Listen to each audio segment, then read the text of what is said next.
last week at our first professional development training course in Jacksonville, I spoke with one of our subject matter experts, Captain Warren Buller, 33 years a surface warfare officer, command of several ships, command of a Desron. He knows business at sea.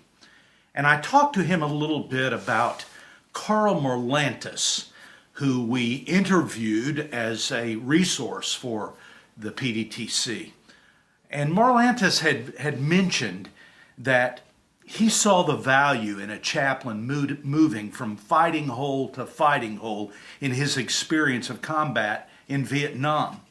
And so I asked Captain Buller to talk about that fighting hole to fighting hole concept and how it would be used with a religious ministry team during general quarters at a combat ship. And this is what he had to say. We've had some discussion this week about this idea of the roving battle stations, roving GQ, and if we correlate that to Merlantis's insistence that chaplains would move around from fighting hole to fighting hole. How do you see that in terms of the value of how we integrate? Yes, sir. I think very much in the same vein as the landscape battle space that the Marines and the Army operate in. On board ship, those fighting holes are the battle stations or the general quarter stations arrayed throughout the ship. The repair lockers, the gunnery stations, the firefighting positions that we have on board ship.